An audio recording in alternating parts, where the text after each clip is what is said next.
بسم اللہ الرحمن الرحیم۔ بابٌ فی احکام الطہارۃ والمیاہ۔ سب سے پہلے اس میں نماز کی اہمیت پہ انہوں نے کچھ لکھا ہے، وہ یعنی کہ یہ سوال آ سکتا ہے کہ ما ہی اہمیت الصلاۃ، کہ نماز کی اہمیت کیا ہے، تو یعنی یہ ان 2-3 پیراگراف میں یہ سوال بن سکتا ہے۔ تو کہتے ہیں کہ نماز جو ہے وہ اسلام کے ارکان میں سے شہادتین یعنی اشہد ان لا الہ الا اللہ و اشہد ان محمد الرسول اللہ کے بعد سب سے اہم رکن ہے، اور یہ مسلمان اور کافر کے درمیان فرق کرنے والی چیز ہے، اور اسلام کا ستون ہے نماز جو ہے، اور سب سے پہلے قیامت کے دن اسی کے متعلق بندے سے سوال کیا جائے گا، اور اگر نماز صحیح ہو گئی اور قبول کر لی گئی تو پھر اس کے سارے اعمال ٹھیک ہو جائیں گے، اور اگر اللہ نہ کرے نماز ہی اس کی واپس کر دی گئی، ردت لوٹا دی گئی، تو رد سائر عمل ہی، تو اس کے سارے اعمال ہی ضائع ہو جائیں گے، اللہ نہ کرے۔ اور کہتے ہیں کہ نماز کا قرآن مجید میں کئی دفعہ ذکر ہے، اور متنوع صفات کے ساتھ، یعنی الگ الگ صفت ہے اس کی۔ تو کبھی اللہ تعالیٰ نے نماز کی اقامت کا حکم دیا ہے، یعنی اقیم الصلاۃ، اور کبھی نماز کی ایک مزیت کو یعنی اصلی حالت کو بیان کیا ہے، اور کبھی نماز کے ثواب کو بیان کیا ہے، اور کبھی نماز کے ساتھ صبر کو ملایا ہے، اور پھر صبر اور نماز کے ساتھ استعانت کی اللہ تعالیٰ نے دعوت دی ہے کہ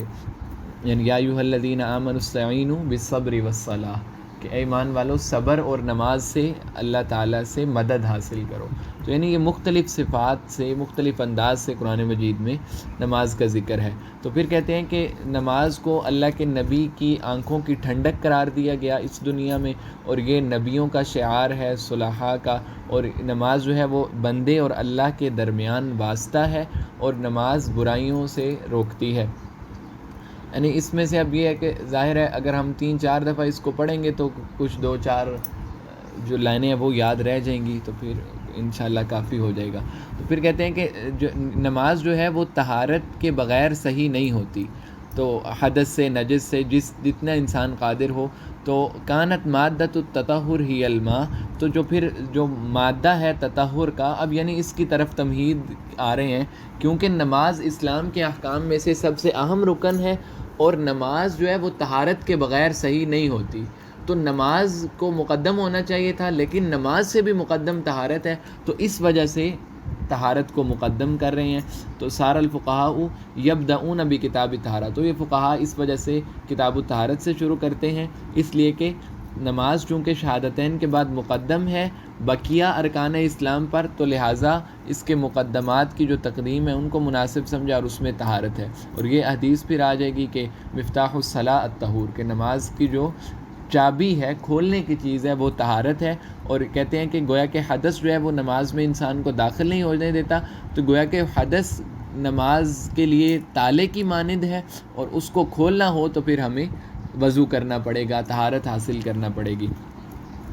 اور طہارت کہتے ہیں کہ نماز کی شرائط میں سے سب سے زیادہ متأکد شرط ہے، اور والشرط لا بد ان یقدم علی المشروط، اور شرط جو ہے وہ مقدم ہوتی ہے مشروط پر۔ یعنی اب یہ پورا پیراگراف اگر ہم مکمل طور پہ نہ بھی کریں نا، تو اس قسم کا اگر سوال آ جائے کہ نماز کو طہارت پر کیوں مقدم کیا گیا، لماذا یقدم الطہارۃ علی الصلاۃ، تو اس کو ہم یوں ایک جملے میں بھی جواب دے سکتے ہیں کہ الضابطۃ، ضابطہ اور قاعدہ یہ ہے کہ ان المشروط مقدم علی الشرط، کہ جو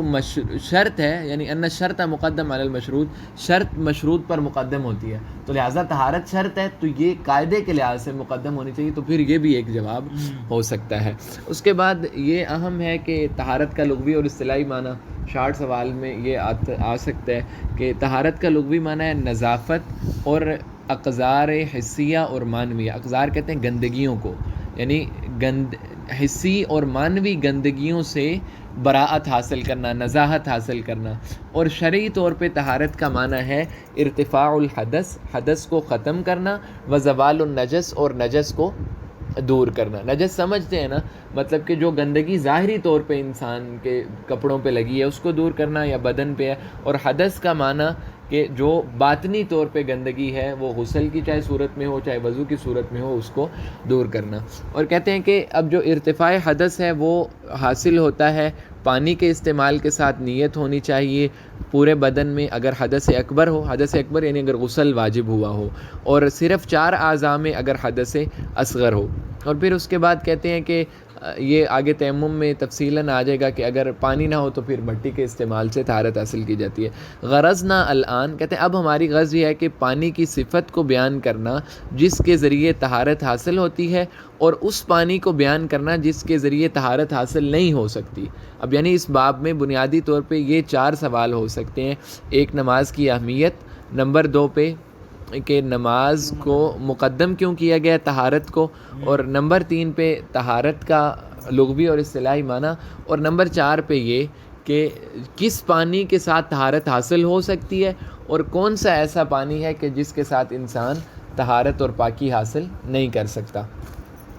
اب یہاں پہ ایک یہ ڈیفینیشن انتہائی اہم ہے، طہور کس کو کہتے ہیں. اللہ تعالیٰ نے قرآن مجید میں یہ آیت ہے وَأَنزَلْنَا مِنَ السَّمَاءِ مَاءً طَهُورًا، کہ اللہ تعالیٰ نے پانی کو طہور نازل کیا. طہور کا مطلب ہوتا ہے کہ ما ہوا طاہر فی ذاتہ و مطہر لغیرہ، کہ ایسا پانی جو اپنی ذات کے لحاظ سے پاک ہو اور دوسروں کو پاک کرنے والا ہو.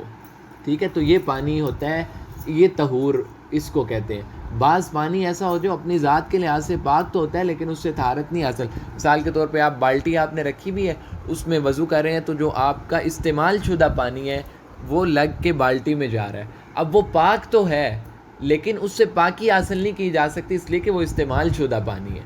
ٹھیک ہے، تو یعنی طہور کا معنی سمجھ آ گیا نا، کہ جو طاہر ہو اور مطہر بھی ہو دوسروں کے لیے. اور کہتے ہیں کہ اپنی خلقت پہ باقی ہو،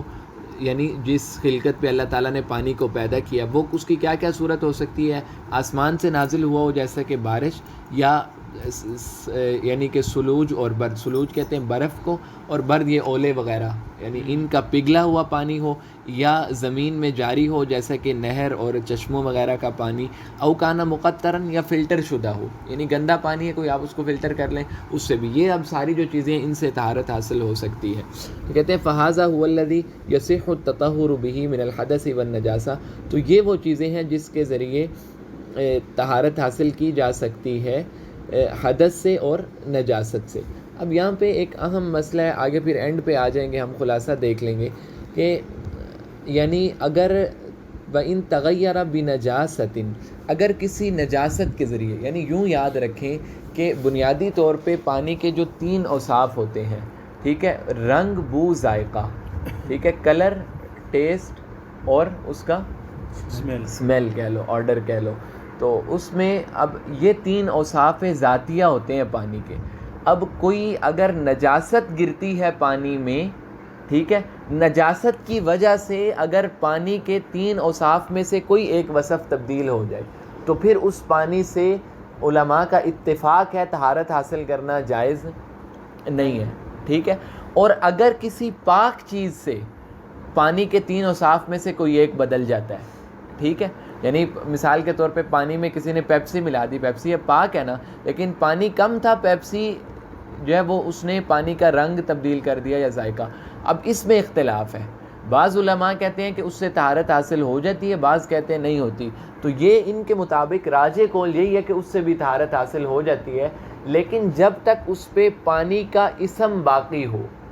پانی کا اسم کا مطلب نام جو ہے، ہاں جی، پانی کا غلبہ مطلب غالب، یعنی پانی کا. اب مثال کے طور پہ پانی میں ہم نے گاجر ملا دی نا، گاجر رکھ دی پانی میں، تو اگر گاجر صرف ہم نے دھونے کے لیے رکھی ہے تو اس کو ہم کیا کہتے ہیں کہ گاجر ملا ہوا پانی، اس کو جوس نہیں کہتے. لیکن اگر واقعتاً اس کو جوس بنا لیا گیا پھر اس کو گاجر والا پانی نہیں کہتے بلکہ اس کا الگ سے ایک نام ہے، جوس. تو جب جس چیز کا الگ سے کوئی نام آ جاتا ہے تو پھر وہ پانی نہیں رہتا، اس سے بھی نجاست حاصل کرنا جائز نہیں ہے. اور اسی طرح اگر پانی کے کوئی وصف تبدیل ہو جائے نجاست کی وجہ سے، ٹھیک ہے، تو پھر اس سے بھی پانی وہ اس سے بھی طہارت حاصل کرنا جائز نہیں ہے. اور اگر پاک چیز کی وجہ سے کوئی چینج آتا ہے تو اس میں پھر اختلاف ہے، لیکن راجح قول ان کے مطابق یہی ہے کہ اس سے بھی طہارت حاصل کی جا سکتی ہے. تو اب یہاں پہ کہتے ہیں فعلی ھذا، یہ اصول. اب اس پورے کو بے شک آپ نہ بھی دیکھیں، صرف اس کو دیکھ لیں، یہ خلاصہ یہاں پہ دیا ہوا ہے. یصح لنا ان نقول، کہ کہتے ہیں صحیح ہے کہ ہم یہ کہیں ان الماء ينقسم الى قسمین، کہ پانی کی 2 اقسام ہیں. پہلی قسم ہے طہور یصح التطہر بہ، ایسا پانی جس کے ذریعے طہارت حاصل کرنا صحیح ہوتا ہے، سواء کان باقیا خلقتہ، وہ اپنی خلقت پہ باقی ہو، یعنی وہ اپنی اصل خلقت میں ہو، اس کی پھر تفصیل یعنی وہ بارش والا ہو یا کوئی ایسا ہو فلٹر شدہ ہو، او خالطتہ مادۃ طاہرۃ، یا کوئی پاک چیز اس میں مل گئی ہو، لم تغلب علیہ، جو اس پہ غالب نہ آئی ہو، ٹھیک ہے، ولم تسلب اسمہ، اور اس پانی کا اسم نام نہ بدلا ہو، اس کو پانی آپ کہہ رہے ہو، تو اس سے طہارت حاصل کی جا سکتی ہے۔ اور جس سے طہارت حاصل نہیں کی جا سکتی وہ کہتے ہیں کہ وہوا ما تغیر احد اوصافہ بالنجاسہ، پانی کے 3 اوصاف میں سے کوئی ایک وصف اگر نجاست کے ذریعے تبدیل ہو جائے تو اس پانی سے طہارت حاصل نہیں کی جا سکتی۔ ٹھیک ہو گیا نا؟ اب اس میں وہ سارے جو 4 سوالات ہیں وہ ہمارے کور ہو گئے۔ یہ ایک باب تھا کہ بابن فی احکام الطہارۃ والمیاہ۔ اس کے بعد ہے بابن فیما یحرم علی المحدث مزاولتہ من الاعمال، یعنی یہ باب ہے کہ جو آدمی محدث ہے، محدث کا مطلب پھر 2 اس میں کیٹیگریز آ جاتی ہیں، حدث اکبر اور حدث اصغر، اس کے لیے کون کون سے اعمال حرام ہو جاتے ہیں، ٹھیک ہے، تو اس میں پھر کہتے ہیں کہ یہاں پہ پھر وہی مطلب کہ اس میں اس کی تمہید ہی ہے، اس کو بے شک رہنے دیں۔ یہاں پہ اگر ہم ان اعمال کو دیکھیں یا یوں اس کو تقسیم انہوں نے کی ہوئی ہے کہ بعض اشیاء وہ ہیں کہ جو محدث پر حرام ہو جاتی ہیں، اس سے کوئی فرق نہیں پڑتا حدث اصغر ہو یا حدث اکبر ہو، اور بعض اشیاء وہ ہیں کہ جو حدث اکبر کے ساتھ خاص ہیں، ٹھیک ہے، یعنی کہ الگ الگ ان کی تقسیم ہے۔ تو اس میں کہتے ہیں سب سے پہلے تو یعنی انسان چاہے حدث اکبر لاحق ہو اس کو یا حدث اصغر لاحق ہو، تو اس کو جن چیزوں کا حرمت جو ہو جاتی ہیں، سب سے پہلے مس المصحف، کہ قرآن مجید کو چھونا، یہ نہ وضو جس آدمی کا ہو اس کے لیے بھی جائز نہیں ہے، اور جس آدمی کا غسل کرنے کی جس کو حاجت ہو اس کے لیے بھی قرآن مجید کو چھونا جائز نہیں ہے۔ اب اس کی پھر دلیل کیا ہے؟ کہتے ہیں کہ سورۃ الواقعہ میں آیت ہے لا یمسہ الا المطہرون، کہ جو فرشتے ہیں وہ قرآن مجید کو نہیں چھوتے لیکن مگر طہارت کے ساتھ۔ تو بعض علماء نے کہا کہ یہ دلیل نہیں بن سکتی، اس لیے کہ یہ تو طہارت اس میں فرشتوں کا ذکر ہے، انسانوں کی تو بات نہیں ہو رہی۔ تو بعض کی رائے یہ ہے کہ یہاں پہ اشارے کے طور پہ انسانوں کو بھی تعلیم دی ہے، لیکن اگر ہم یہ نہ بھی مانیں کہ اس آیت سے مس مصحف جو ہے اس کو طہارت کے ساتھ چھونا جائز ہے، تو پھر اللہ کے نبی کی حدیث ہے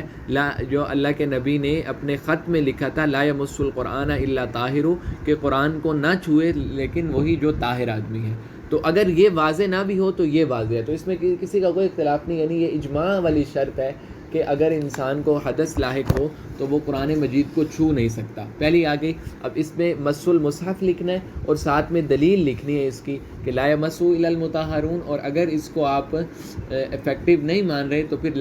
یعنی کہ یہ جو حدیث ہے لا یمس القرآن الا طاہر، اس کے ذریعے استدلال کیا جائے گا۔ اور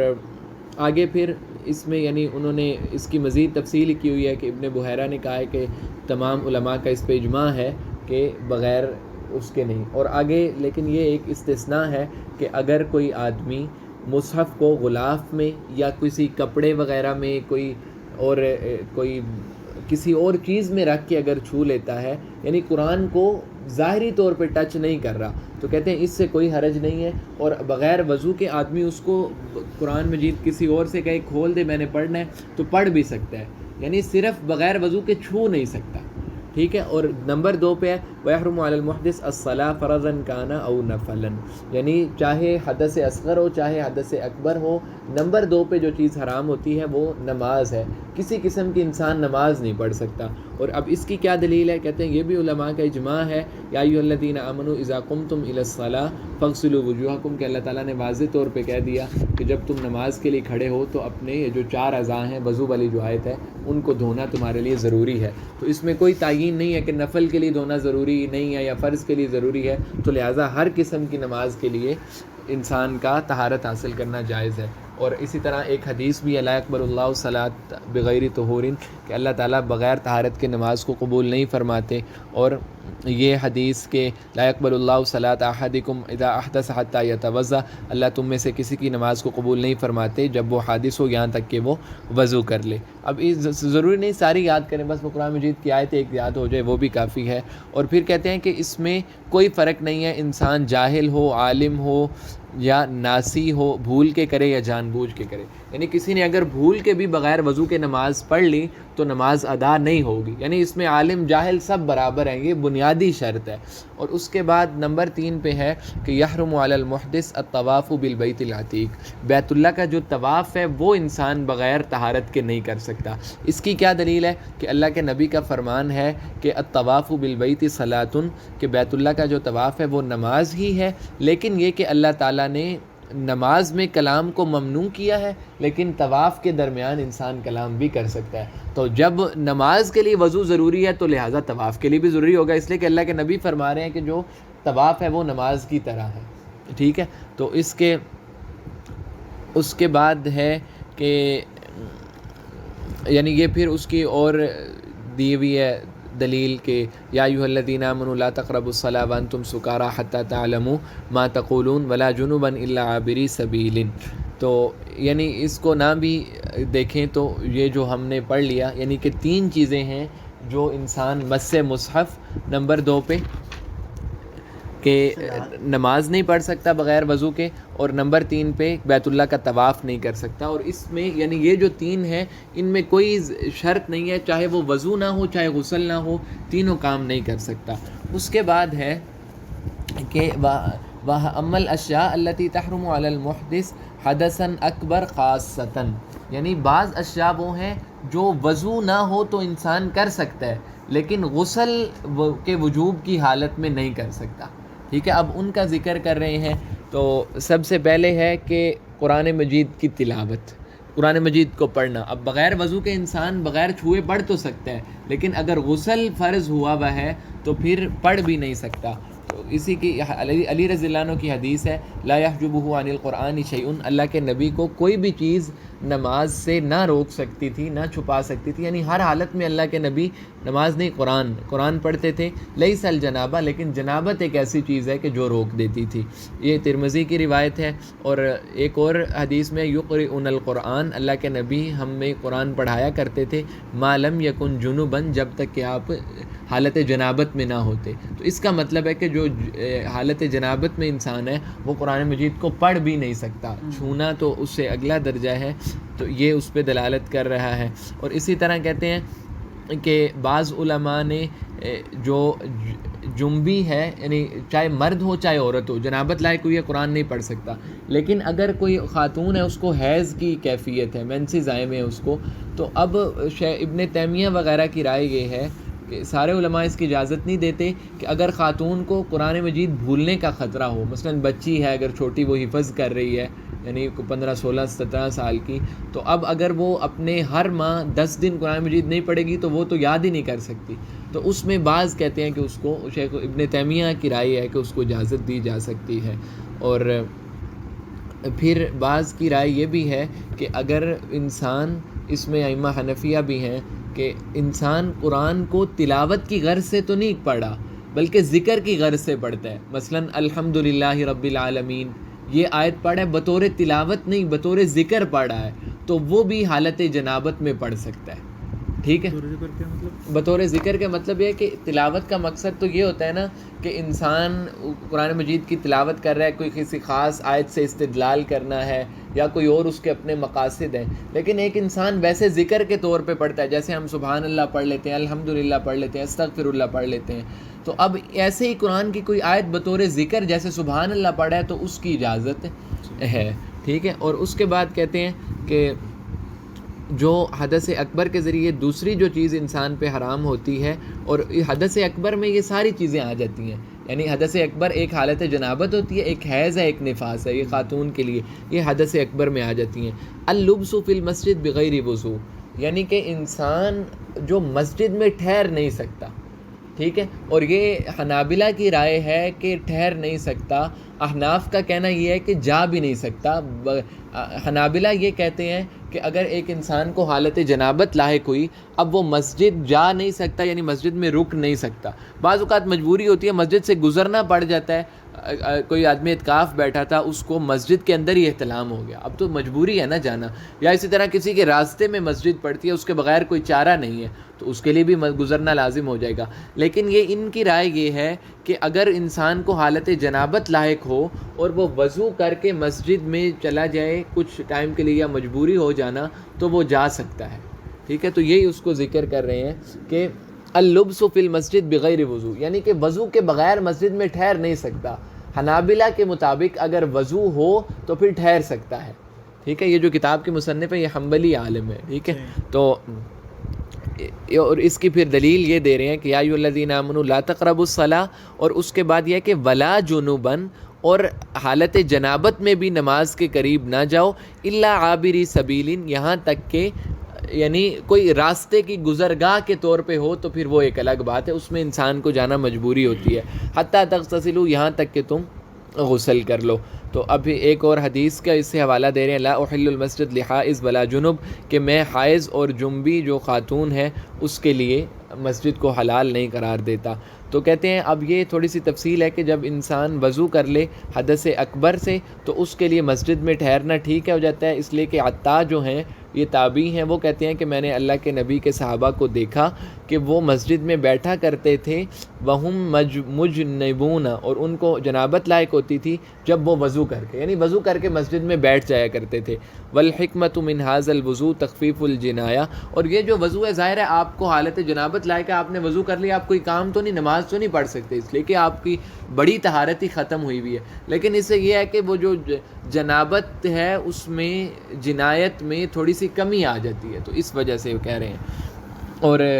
آگے پھر وہ گزرنا جو مسجد میں ہے وہ بھی کہتے ہیں بغیر بیٹھے اگر گزرنا چاہے، اور آخر میں یہ ذکر کر رہے ہیں کہ جو مصلی عید ہے، یعنی جو عیدگاہ ہوتی ہے، اس میں بھی جو جنبی آدمی ہے، اسی طرح جو خاتون ہے حیض اور نفاس والی، اس کو بھی آنا نہیں چاہیے۔ تو اب اگر خلاصہ کلام کے طور پہ ذکر کریں تو ہمیں صرف یہ چیزیں یاد کرنی ہوں گی، 3 احکامات وہ ہیں جو حدث اکبر اور حدث اکبر دونوں، اصغر اکبر دونوں کو لائق ہوتے ہیں، ان میں قرآن مجید کو چھو نہیں سکتا، نماز کوئی نہیں پڑھ سکتا چاہے فرض ہو نفل ہو، اور بیت اللہ کا طواف نہیں کر سکتا، اور حدث اکبر میں جو چیزیں ہوتی ہیں قرآن مجید پڑھ نہیں سکتا، استثناء یہ ہے کہ کوئی بچی ہو، وہ بھی ابن تیمیہ کے ہاں جو حفظ کر رہی ہے یا اس کو بھولنے کا اندیشہ ہے، اور یا پھر اگر بطور ذکر پڑھنا چاہے تو وہ بھی اجازت دے دیتے ہیں بعض علماء، یعنی جیسے ہم حالت جنابت میں سبحان اللہ پڑھ سکتے ہیں، الحمدللہ پڑھ سکتے ہیں، واش روم جانے کی دعا پڑھ سکتے ہیں، اسی طرح اگر بطور ذکر کوئی قرآن پڑھ رہا ہے، کوئی ایک آدھی آیت الحمدللہ رب العالمین وغیرہ وہ۔ اور نمبر 2 پہ جو حدث اکبر کے ساتھ خاص ہے کہ انسان جو ہے مسجد میں ٹھہر نہیں سکتا، تو اس میں پھر حنابلہ کے ہاں یہ ہے کہ وضو کر لے تو ٹھہر سکتا ہے، وضو کے بغیر نہیں، اور جو استثناء ہے وہ یہ کہ اگر مسجد میں گزرنا پڑ جائے تو وہ گزر سکتا ہے مجبوری کے طور پہ۔ اور آخر میں کہ جو عیدگاہ ہے، مصلی عید ہے، اس سے بھی اللہ کے نبی نے ان لوگوں کو منع فرمایا ہے۔ بابٌ فی آداب قضاء الحاجہ، بابٌ فی آداب قضاء الحاجہ، یعنی قضاء حاجت کے آداب کے بارے میں یہ باب ہے،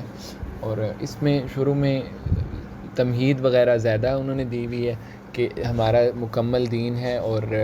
اس میں جو چیز انسان محتاج ہوتا ہے جس چیز کا، اللہ تعالیٰ نے وہ ساری انسان کی ضرورت کی چیزوں کو کھل کے بیان کیا ہے۔ اس میں کوئی قرآن مجید کی آیت بھی ہے کہ ان اللہ لا یستحیی، کہ اللہ تعالیٰ شرماتے نہیں ہیں، یعنی جو ضروری احکام ہیں انسان کے ان کو بیان کرنا ضروری ہوتا ہے۔ یعنی اب اس میں یہ سوال آ سکتا ہے کہ قضاء حاجت میں یا طہارت کے جو یوں کہہ لو کہ فضائل ہیں، یا طہارت کیوں ضروری ہے، تو اس میں یہ ایک آدھ جملہ یہ دیکھ لیں کہ لیتمیز الانسان الذی کرم اللہ عن الحیوان، تاکہ انسان الگ ہو، ممتاز ہو جائے حیوان سے جو کہ اللہ تعالیٰ نے انسان کو مکرم کیا ہے۔ ظاہر ہے قضاء حاجت اور کھانا پینا یہ تو حیوان بھی کرتا ہے، تو لیکن انسان کو جو اللہ رب العزت نے عقل دی ہے اس کا تقاضا یہ ہے کہ اس کو کچھ آداب کا لحاظ رکھے وغیرہ وغیرہ۔ تو اس میں پھر کہتے ہیں کہ جب مسلمان ارادہ کرے قضاء حاجت کا، یعنی کہ واش روم جانے کا، خلاب کہہ رہے ہیں وہ جگہ جس کو باقاعدہ حاجت کے لیے ہی بنایا گیا ہے، کوئی کھلی جگہ نہیں ہے، واش روم جا رہا ہے تو اس کے لیے مستحب یہ ہے کہ سب سے پہلے بسم اللہ پڑھے، ٹھیک ہے، جانے سے پہلے، پھر یہ دعا پڑھے اعوذ باللہ من الخبث والخبائث، اور پھر اپنا پہلا بایاں پاؤں اندر رکھے داخل ہونے وقت، اور جب واش روم سے نکلے تو پھر دایاں پاؤں باہر رکھے، اور پھر باہر آ کے غفرانہ کا پڑھے الحمدللہ الذی اذھب عنی العذاب وعافانی۔ اور اب اس کی وجہ بتا رہے ہیں کہ جو دایاں ہے، دائیں کوئی بھی چیز ہے، دایاں ہاتھ ہے، دایاں پاؤں ہے، وہ استعمال ہوتا ہے اچھی چیزوں کے لیے، تکریم کے لیے، اور جو بایاں ہے وہ نجاست وغیرہ کو، گندگی کو دور کرنے کے لیے استعمال ہوتا ہے۔ تو چونکہ واش روم گندی جگہ ہے تو اس لیے پہلے بایاں پاؤں اندر رکھے، اور باہر آنا اچھی جگہ ہے تو اس میں دایاں پاؤں پہلے باہر لے کے آئے۔ اور جب انسان ارادہ کرے اپنے یعنی قضاء حاجت کا، تو ایسی جگہ میں جو یعنی واش روم نہیں ہے، کھلی جگہ میں اگر کوئی انسان کو ضرورت پیش آ گئی ہے تو اب اس میں تھوڑی سی احتیاط ہوتی ہے کہ انسان مستحب یہ ہے کہ لوگوں سے دور ہو جائے، یہ نہیں ہو جیسے آج کل ہمارے ہاں ہوتا ہے کہ اپنے سطر چھپا کے روڈ کی پتہ چل رہا ہوتا ہے کہ یہ صاحب یہاں پہ قضاء حاجت کے لیے بیٹھے ہوئے ہیں۔ تو یعنی چونکہ یہ کام ایسا ہے کہ صرف اعضاء کا چھپانا ضروری نہیں، بلکہ انسان کا خود بھی مکمل طور پہ لوگوں سے دور ہونا چاہیے۔ تو بحیث یکون فی مکان خال، ایک تو کھلی جگہ میں ہو، ویستتر عن الانظار، اور لوگوں کی نظروں سے چھپ جائے، یا کوئی دیوار وغیرہ کا آسرا لے لے یا کوئی درخت وغیرہ کا، اور قبلے کی جانب۔ اب یہ دو احکام سب سے پہلے ہو گئے، ایک تو یہ کہ واش روم جانے کے لیے دعائیں پڑھے، دایاں پاؤں وغیرہ رکھے، اور اگر کوئی کھلی جگہ ہے تو پھر لوگوں کی نظروں سے دور ہو، ٹھیک ہے۔ اور اس کے بعد یہ اب جو اہم ہے کہ قبلے کی طرف نہ پیٹھ کر سکتا ہے نہ منہ کر سکتا ہے، کہ یعنی یحرم ان یستقبل القبلہ او یستدبرہا، نہ استقبال نہ استدبار قضاء حاجت کے دوران، بلکہ اس سے انحراف کرے گا، یعنی شمالاً جنوباً بیٹھے۔ تو لأن النبی صلی اللہ علیہ وسلم نہا عن استقبال القبلہ واستدبارہا، اس لیے کہ اللہ کے نبی نے قبلے کی جانب منہ کرنے سے اور پیٹھ کرنے سے منع کیا قضاء حاجت کے دوران۔ اب یہ بھی یعنی یہ چوتھا ادب یہ ہے، اور یہ بھی احتیاط اس میں ہونی چاہیے کہ ان یتحرز من رشاش البول، کہ انسان احتیاط کرے کہ جو پیشاب کے قطرے ہیں وہ اس کے کپڑوں اور بدن پہ نہ لگنے پائیں۔ فیرتاد لبولہ مکانا رخوا، تو واش روم کرنے کے لیے کوئی ایسی نرم جگہ کا انتخاب کرے جہاں پہ وہ جذب ہو جائے، یعنی ایسے چھینٹیں اڑ اڑ کے واپس نہ آ رہی ہوں، تو یعنی نرم جگہ کا انتخاب کرے جب باہر ہوگا ظاہر کسی جگہ پہ، اور اپنی شرمگاہ کو دائیں ہاتھ سے نہ چھوئے، ٹھیک ہے۔ اور اسی طرح اس کے لیے لوگوں کے راستے میں یا لوگوں کی کوئی سائے دار جگہ، درخت کے نیچے تو کوئی تھا نہیں، لیکن یہ ہے کہ آپ نے کہا میں درخت کے پیچھے چھپ گیا ہوں، لیکن وہ کوئی ایسی جگہ ہے جہاں پہ لوگ بیٹھ کے جرگہ کرتے ہیں یا کسی کا آنا جانا لگا رہتا ہے، تو اس پہ آپ لوگوں کو تکلیف نہ پہنچاؤ۔ یا لوگوں کے پانی کی جگہ پہ لوگ پانی بھرنے آتے ہیں، اس کے ساتھ جگہ خالی تھی تو کسی نے ادھر، یہ لوگوں کو تکلیف ہے، اس سے منع کیا گیا ہے۔ اور کہتے ہیں کہ واش روم میں نہ لے کے جائے کوئی ایسی چیز جس میں اللہ کا ذکر ہو یا قرآن مجید کی کوئی آیت ہو، لیکن اگر اس کو خوف ہے کہ اگر مثال کے طور پہ موبائل ہے، موبائل میں وہ بھی قرآن مجید بھی رکھا ہوا ہے، اگر ڈر ہے کہ میں اگر نہ لے کے گیا تو پیچھے سے موبائل ہی نہیں رہے گا، تو پھر یہ ہے کہ اس کو چھپا کے، یعنی وہ غتی ہی ڈھانپ کے، یعنی اس کو ہٹا کے سکرین سے دور کر لے، یا اور کوئی اور چیز ہے، کوئی قرآن پاک چھوٹا ہے تو اس کو کسی اور چیز میں لپیٹ وغیرہ لے، تو پھر اگر خوف کی صورت میں اس کو لے جا سکتا ہے۔ ولا ينبغي ان يتكلم حال قضاء الحاجہ، اور یہ ادب ہے کہ قضاء حاجت کے دوران کلام نہ کرے، انسان بات نہیں کر سکتا، اس لیے کہ حدیث میں ہے کہ اللہ تعالیٰ اس بات پہ غصے ہوتے ہیں، یقمتو کا معنی غصے ہوتے ہیں اللہ تعالیٰ جب انسان کلام کرتا ہے اور قرآن مجید پڑھ نہیں سکتا قضاء حاجت کے دوران۔ اور یہ تو ہو گئے کہ جانے کے جو آداب ہیں نا، اور جب قضاء حاجت سے فارغ ہو جائے، اب یہ جو ہے استنجا وغیرہ کا طریقہ ہے، یہ تھوڑا سا دیکھنا پڑے گا کہ فَإِنَّهُ يُنَظِّفُ الْمَخْرَجَ، تو پھر جو انسان مخرج ہے یعنی جو شرمگاہ ہے اس کو صاف کرے گا استنجا کے ذریعے، پانی کے ساتھ، یا پھر استجمار یعنی کہ وہ پتھر وغیرہ کے ساتھ، تو یا ان دونوں کے قائم مقام جو چیز ہو جائے، آج کل لوگ ٹیشو استعمال کرتے ہیں وغیرہ، تو یعنی صفائی کرے، اور اگر ان دونوں کو جمع کر لے یعنی کہ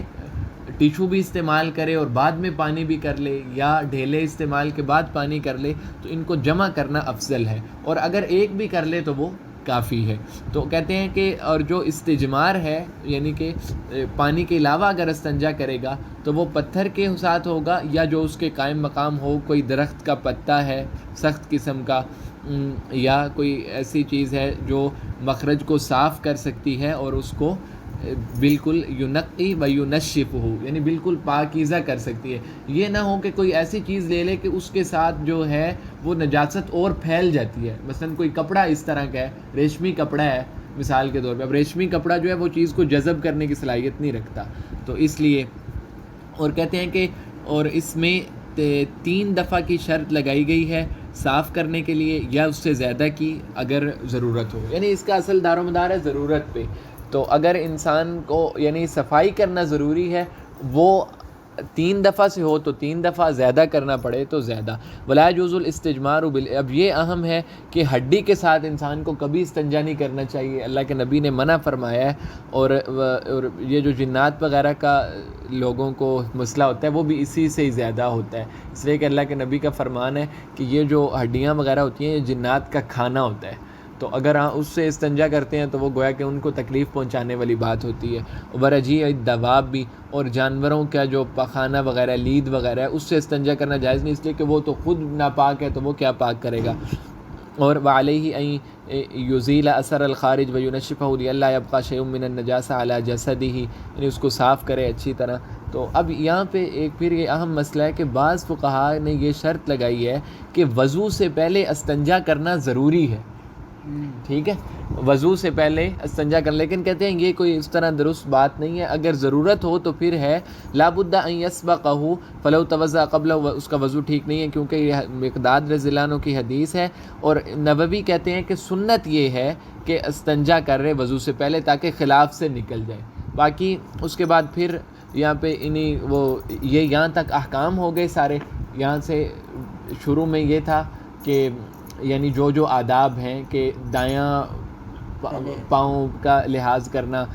آنے جانے کی دعا پڑھنا، باہر ہے تو لوگوں کی جگہ سے بچے، لوگوں کو نقصان نہ پہنچائے، اور اس کے بعد استنجا کرے اچھے طریقے سے، پانی استعمال کرے۔ اب یہاں سے پھر کہہ رہے ہیں کہ مسلمان کو پیشاب وغیرہ کے معاملے میں انتہائی احتیاط کرنی چاہیے، اس لیے کہ اللہ کے نبی کا فرمان ہے کہ استنزہوا عن البول، پیشاب سے بچو، فإن عامۃ عذاب القبر منہ، اس لیے کہ عام طور پہ جو عذاب قبر ہے وہ اسی سے ہوتا ہے۔ اور پھر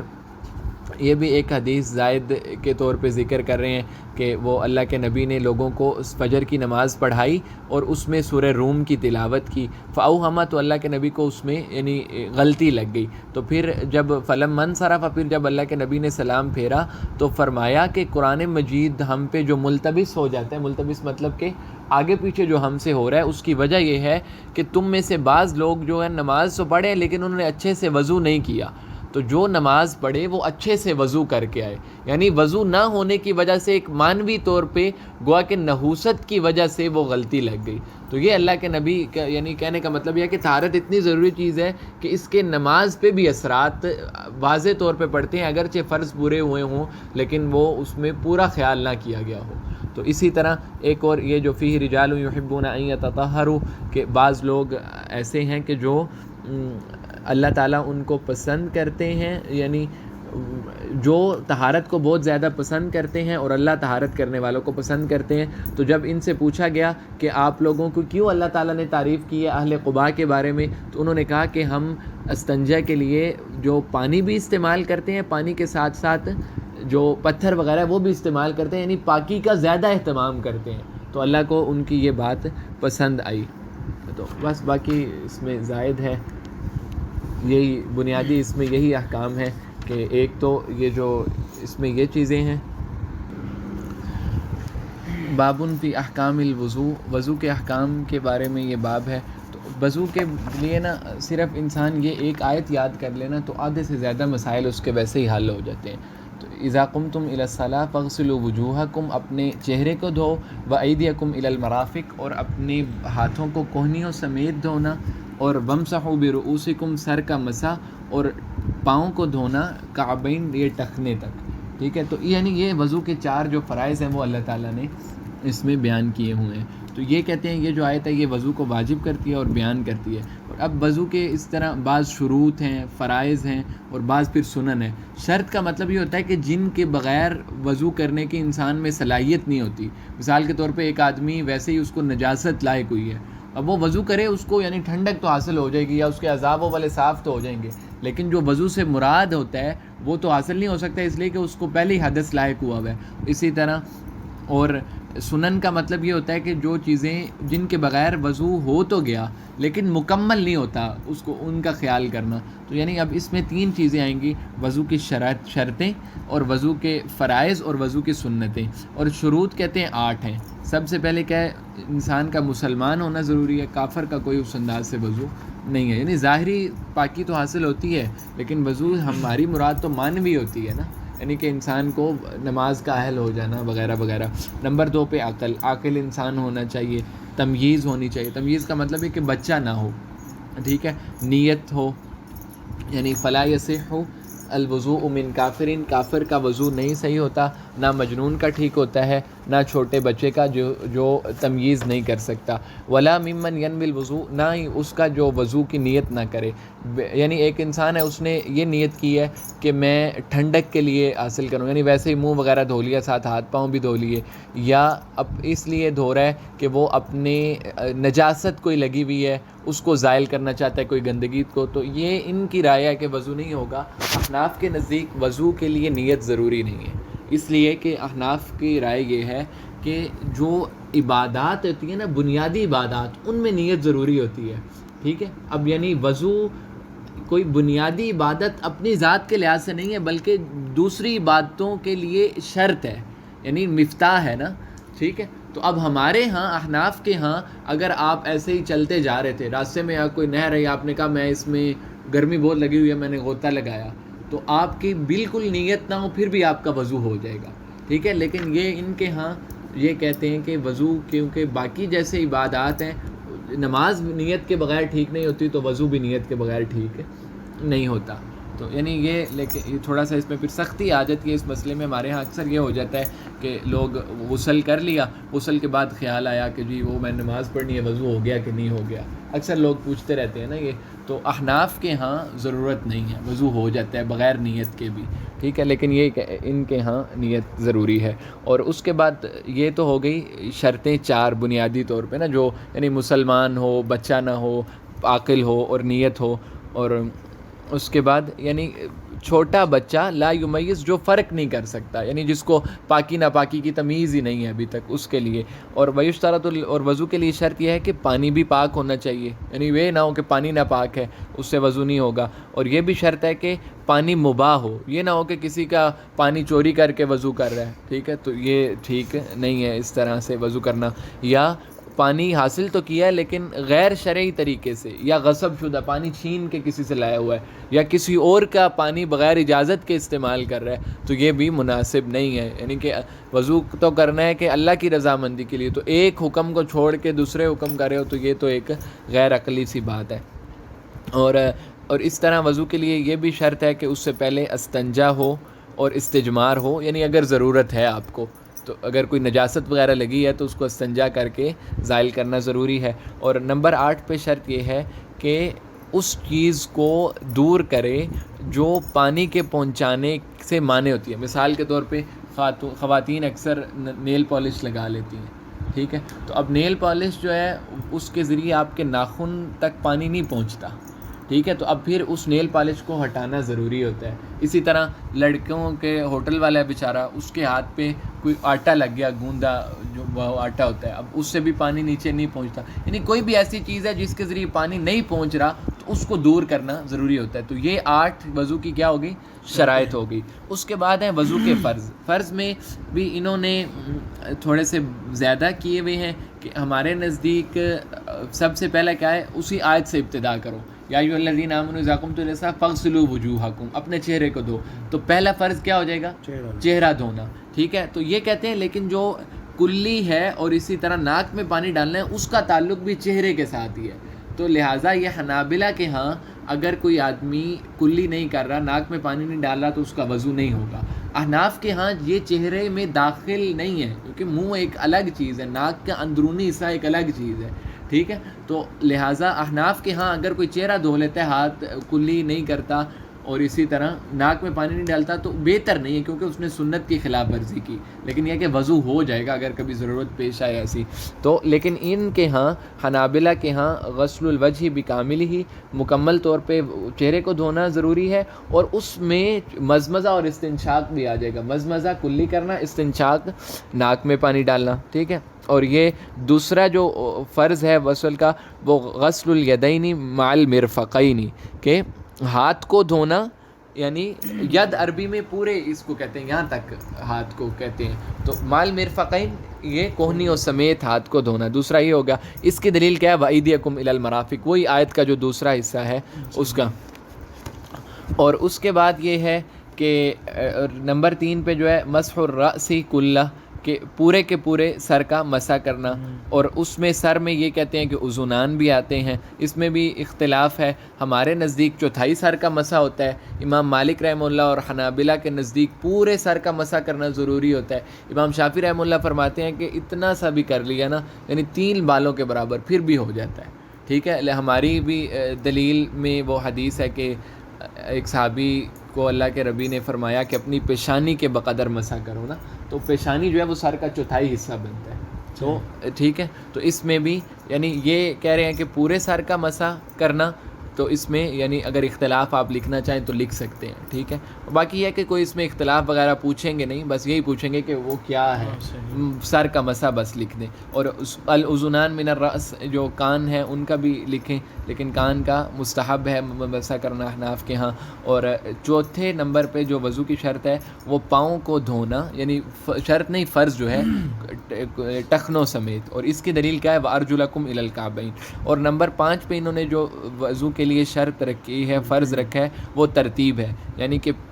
ترتیب کے ساتھ جیسے جیسے سب سے پہلے چہرے کو دھوئے، پھر بازو دھوئے، پھر مسح کرے، اور پھر یہ کرے. اور نمبر 6 پہ انہوں نے جو شرط لگائی ہے وہ ہے موالات. موالات کا مطلب ہے کہ ایک عضو کے پے در پہ وضو کرے. یہ نہ ہو کہ ہاتھ دھونے کے بعد ہاتھ خشک ہو گیا، 5 منٹ بعد آ کے وہ کر رہا ہے. لیکن یہ جو دونوں شرطیں ہیں یہ بھی ان کے ہاں ہیں، جمہور کے ہاں ایسا، یعنی کہ احناف کے ہاں جو ترتیب ہے وہ سنت ہے، ٹھیک ہے. اسی طرح جو پے در پے وضو کرنا وہ بھی مستحب ہے، سنت ہے، شرائط میں سے نہیں ہے، ضروری نہیں ہے. اگر کوئی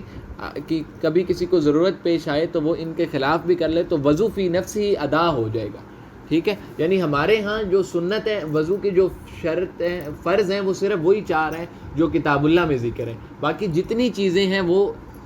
سنت کے طور پہ ساتھ ملحق ہیں. تو اس کے بعد ہے کہ علماء کی بعض چیزیں اختلافی ہیں جن کو انہوں نے ذکر کیا ہے کہ وضو کے شروع میں تسمیہ پڑھنا ضروری ہے کہ نہیں. تو کہتے ہیں کہ مشروع تو سب کے ہاں ہیں، لیکن بعض کے نزدیک اگر بسم اللہ نہ پڑھی تو وضو ہی ہوتا ہی نہیں ہے، ٹھیک ہے. تو کہتے ہیں یہ بھی ایک یعنی ان کی ایک ذاتی رائے تو ہو سکتی ہے، لیکن یہ قابل عمل اس انداز سے نہیں ہے. لیکن یہ ہے کہ سنت ہے، انسان کو پڑھنی چاہیے. اور بسم اللہ بھی پڑھ لے تو کافی ہے، بسم اللہ الرحمن الرحیم پڑھ لے تو اس میں بھی کوئی حرج نہیں ہے. پھر اس میں یہ حکمت ذکر کی ہوئی ہے، اس کی ضرورت نہیں ہے. 2 لفظوں میں اگر خلاصہ میں ہم آئیں تو کہتے ہیں کہ ان اعضاء کو دھونا اللہ تعالیٰ نے اس لیے وضو کے لیے خاص کیا ہے کیونکہ عام طور پہ جو انسان کے گناہ ہیں وہ انہی سے صادر ہوتے ہیں، چہرے کے ذریعے، زبان سے ہوں گے، ٹھیک ہے، یا پھر ہاتھ سے، پاؤں سے. تو اس وجہ سے ان کو دھونا وضو میں رکھا گیا ہے. اس کے بعد وضو کی سنتیں ہیں. سنتوں میں یہ آ جاتا ہے کہ سب سے پہلے مسواک کرے انسان، پھر غسل الکفین ثلاثا فی اول الوضو، یعنی ہاتھوں کو تو دھونا ضروری ہے ہی ہے کیونکہ یہاں تک دھونا کوہنیوں تک ضروری ہوتا ہے. لیکن سنت یہ ہے کہ انسان بالکل وضو کے ابتدا کے وقت صرف ہاتھوں کو یعنی کلائی تک دھو لے، کیونکہ یہ آلہ ہوتا ہے طہارت کا. اس نے پورے ہم نے جتنا بھی وضو کرنا ہے اس نے استعمال ہونا ہی ہونا ہے، تو پہلے اس کا پاک ہونا، یہ سنت ہے، ٹھیک ہے. نمبر 3 پہ کہ مزمزہ اور استنشاق کے ذریعے ابتدا کرے غسل سے پہلے، یعنی چہرے کے دھونے سے پہلے جیسے ہم وضو کرتے ہیں وہ سارا سنت میں آ جاتا ہے. اور مبالغہ مزمزہ میں کرے، یعنی کہ اچھے طریقے سے غرغرہ وغیرہ بھی کر لے اگر انسان کا روزہ نہیں ہے. اور نمبر 4 پہ جو سنت ذکر کر رہے ہیں وہ یہ ہے کہ تحلیل اللحیہ یعنی کہ اگر کسی کی داڑھی ہے گھنی تو اس کا خلال کرنا، خلال کا مطلب انگلی مارنا تاکہ وہ پانی پہنچ جائے، اور سنت ہے، ضروری نہیں ہے. اور اسی طرح پاؤں، ہاتھوں اور پاؤں کی انگلیوں کا خلال کرنا یہ سنت ہے. اور تیامن سنت ہے، یعنی کہ جو بھی عضو ہے وہ دائیں ہاتھ سے دائیں سے شروع کرے. پاؤں دھو رہا ہے تو پہلے دایاں وغیرہ. اور چھٹے نمبر پہ جو سنت ہے وہ ایک سے زیادہ دفعہ دھوئے، یعنی 3 دفعہ ہر اعضاء کو دھونا، یہ بھی سنت ہے. اور یہ وضو کی شرطیں ہیں، سنت ہیں. تو اب اس میں یہی 3 سوال ہو سکتے ہیں، یا وضو کے فرض لکھو، یا وضو کی سنتیں لکھو، یا شرائط لکھو. یہ اس باب میں یہی ہے اس کا خلاصہ. باب فی بیانی نواقض الوضو، نواقض وضو کے بارے میں، یعنی کہ اب وہ چیزیں اس باب میں ہم پڑھیں گے کہ جن کے ذریعے وضو ٹوٹ جاتا ہے انسان کا. ان کو اب سوال یہ آ سکتا ہے پیپر میں کہ ما ہی نواقض الوضو، یا ما ہی مبطلات الوضو، ما ہی مفاسد الوضو، یا مفسدات الوضو. یعنی یہ ساری چیزیں ایک ہی چیز ہے کہ جو چیزیں وضو کو توڑ دیتی ہیں، جن سے وضو ٹوٹ جاتا ہے انسان کا. تو اس میں کہتے ہیں کہ سب سے پہلے تفصیل سے بیان یہاں پہ کر رہے ہیں، اسی کو دیکھ لیتے ہیں. پہلے ہے الخارج من سبیل، کہ جو انسان کے سبیلین، یعنی کہ جو اگلی شرمگاہ ہے اور پچھلی شرمگاہ ہے، اس سے جو بھی چیز نکلے اس سے انسان کا وضو ٹوٹ جاتا ہے. پھر بعض چیزیں ہوتی ہیں جن سے انسان کا غسل بھی کرنا ضروری ہو جاتا ہے، حدث اکبر ہوتا ہے، یعنی کہ اس میں پھر آ جاتا ہے منی کا اگر اخراج ہو تو وہ. لیکن منی کے علاوہ اگر کوئی بھی چیز نکل رہی ہے تو اس سے وضو ٹوٹتا ہے. اور اگر خاتون ہوگی تو اس میں حیض نفاس کی صورت میں اس کو بھی غسل کرنا ہوگا. باقی یہ ہے کہ وہ تو الخارج من سبیل، یعنی کہ جو پیشاب کی اور پخانے کی جگہ سے جو چیز نکلے گی وہ اس سے، یا وہ پیشاب ہو، یا وہ منی ہو، یا مزی ہو، یا استحاضہ کا خون ہو، یا پخانہ ہو، یا ہوا وغیرہ ہو، ان سب چیزوں سے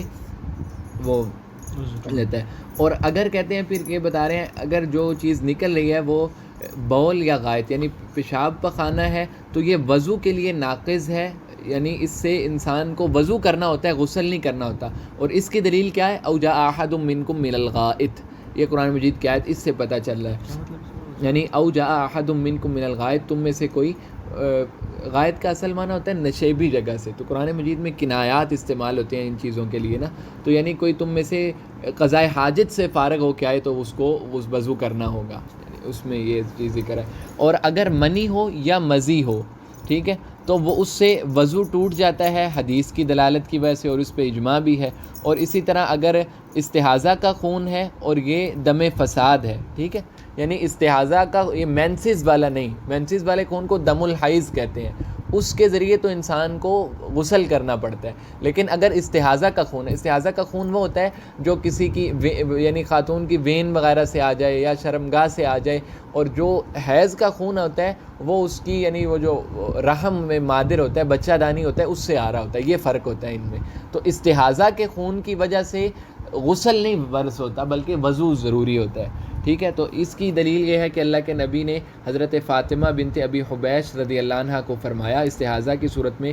کہ توضئی وصلی فإنها من هو عرق، کہ وضو کر کے نماز پڑھ لو، یہ وہ رگوں کا خون وغیرہ ہے، یہ یعنی کوئی ناپاک اس انداز سے نہیں ہے منی کی طرح. اور اسی طرح کہتے ہیں کہ وضو ٹوٹ جاتا ہے ری سے بھی، ہوا نکلے، تو اس کی بھی حدیث ہے اور اجماع بھی ہے کہ لا يقبل اللہ صلاۃ احدکم اذا احدث، کہ جب کوئی انسان محدث ہو جائے تو اللہ تعالیٰ اس کی نماز قبول نہیں فرمائیں گے یہاں تک کہ وہ وضو کر لے. تو اس کے بعد پھر ہے کہ اگر انسان کو شک ہو کہ حل خرج منہ ریح او لا، کہ انسان کی ہوا خارج ہوئی ہے یا نہیں ہوئی، تو کہتے ہیں کہ لا ینصرف، تو وہ نماز نہ توڑے یہاں تک کہ وہ آواز سن لے یا اس کو کوئی بو وغیرہ آئے. یعنی یہ شک کی صورت میں مسئلہ ہے. شک کا آپ کو پتہ ہے کہ شک جب بھی ہو اس میں ہم نے یقین کو دیکھنا ہوتا ہے، اور اگر انسان کو واضح طور پہ پتہ چل رہا ہے تو وہ تو واضح ہوتا ہی ہوتا ہے. اور اگر بدن سے کوئی چیز نکلی، اب اس میں بھی یہ بڑا مختلف فی مسئلہ ہے کہ باقی ائمہ شوافی کے نزدیک اور حنابلہ کے نزدیک اگر سبیلین کے علاوہ کوئی گندگی نکلتی ہے جسم سے، مثلا خون نکل آتا ہے کسی جگہ سے، یا پیپ نکل آتی ہے، ٹھیک ہے، پس جس کو کہتے ہیں، یا انسان کو الٹی آ جاتی ہے، تو آیا ان چیزوں سے وضو ٹوٹتا ہے کہ نہیں ٹوٹتا؟ تو احناف کے نزدیک یہ بھی نواقض الوضو میں سے ہیں، اور ان کے الگ الگ تفصیل سے ان کے بارے میں احادیث مروی ہیں، ٹھیک ہے. تو لیکن جو امام شافعی رحمہ اللہ اور امام احمد بن حنبل رحمہ اللہ وہ کہتے ہیں کہ اگر بدن کے علاوہ کوئی چیز جسم یعنی سبیلین کے علاوہ کوئی بدن سے نکلے جیسے کہ خون ہے، الٹی ہے، نکسیر ہے، تو اس میں اہل علم کے یہاں اختلاف ہے کہ وضو ٹوٹتا ہے یا نہیں ٹوٹتا. تو دو قول ہیں. تو کہتے ہیں راجح یہ ہے کہ نہیں ٹوٹتا، یعنی حنابلہ کے ہاں جو راجح ہے. لیکن لو تأخر خروجا من خلاف، لیکن اگر وہ اختلاف سے نکل لیں، اور طہارت کے مسائل میں انسان کو حد درجہ احتیاط کرنی چاہیے، تو اس میں اختلاف سے اگر نکلنا چاہے یعنی کہ وضو خون نکلنے کے بعد بھی وضو کر لے اچھا ہے، احسن ہے. احناف کے اور حنفی ہیں ان کو تو ظاہر کرنا ہی ہوگا. اور من النواقض زوال العقل او تغطیتہ، اب یہ نواقض ہیں. اب یہ تو ساری اس کی ایک کی تفصیل آپ سارا کچھ لکھ لیں گے، ساری چیزیں پتہ ہی ہوتی ہیں انسان کو، ٹھیک ہے. یعنی سبیلین سے نکلے تو اجماع ہے کہ وضو ٹوٹ جائے گا، اور اگر خارج من السبیلین ہو یعنی بدن سے کوئی خون وغیرہ نکلا ہے تو اس میں اختلاف ہے. احناف کے نزدیک ٹوٹ جاتا ہے وضو، شوافی اور حنابلہ کے نزدیک نہیں ٹوٹتا. اور اس کے بعد جو دوسری وضو کو توڑنے والی چیز ہے وہ ہے عقل کا زائل ہو جانا، چاہے وہ انسان پاگل ہو جائے یا انسان کو بے ہوشی لائق ہو جائے. بے ہوشی میں بھی انسان کی عقل چھپ جاتی ہے، یا نیند آ جائے، نیند کی وجہ سے بھی عقل چلی جاتی ہے، پتہ نہیں چل رہا ہوتا کہ میں نے کیا کرنا ہے، میں کیا ہو رہا ہے میرے. تو یہ اس وجہ سے تو کہتے ہیں کہ فمن زال عقلہ، یا پھر اس میں دو صورتیں، یا تو عقل مکمل طور پہ زائل ہو جائے، یا ایسی صورت ہے کہ انسان کو پتہ نہیں چل رہا ہوتا کہ میں گویا کہ یعنی ری خارج ہوئی یا نہیں ہوئی. ظاہر ہے سوتے بندے کو کیا پتہ ہے. تو اس میں پھر احادیث کی وجہ سے بھی اور باقی اس کے علاوہ بھی جو دلالت ہے، یعنی شک کو، گمان کو، ظن کو یقین کے درجے میں لے جاتے ہیں. یعنی اب اگر سویا کوئی انسان تو ہو سکتا ہے اس نے کوئی وائلیشن نہیں کی ہو، یعنی اس کی کوئی ایسا نہیں ہوا سسٹم، لیکن اس کے باوجود بھی وضو کرنا ہوگا، اس لیے کہ انسان کو پتہ نہیں ہوتا کہ اس نے یعنی اخراج ہوا ہے کہ نہیں ہوا. تو کیا ہو گیا، جو مفسدات وضو ہیں ان میں سے کیا آ جائے گا، زوال عقل یا عقل کا ڈھانپ لیا جانا. اس میں پھر کیا کیا چیزیں آ جاتی ہیں، جنون، کوئی انسان پاگل ہو جائے، یا نیند آ جائے، یا الاغماء، بے ہوشی ہو جائے. ان کی وجہ سے بھی اس کو وضو کرنا ہوگا. اس کے بعد یہ ہے کہ من نواقض الوضو اکل لحم الابل، یہ بھی حنابلہ کے ہاں ہے کہ اگر کوئی انسان اونٹ کا گوشت کھا لے تو وہ کہتے ہیں کہ اس صورت میں بھی وضو کرنا ہوگا، اگرچہ وضو نہ ٹوٹے. ہمارے ہاں نہیں ہے، جمہور کے ہاں تو، لیکن یہ کہتے ہیں کہ دو احادیث اس بارے میں مروی ہیں. تو اس کو پھر اس دن غفاری صاحب بھی اس کے بارے میں بتا رہے تھے کہ یہ اللہ کے نبی نے اس کو شروع میں فرمایا تھا صحت کے طور پہ، کیونکہ عرب لوگ ویسے بھی جو گوشت کھاتے تھے وہ یعنی اور ان کا انداز تھا کہ بالکل ہر چیز صحیح سلامت، اور دوسرا اونٹ کا گوشت بہت زیادہ گرم ہوتا ہے. تو یعنی وہ یہ ایک یوں کہہ لو کہ ایک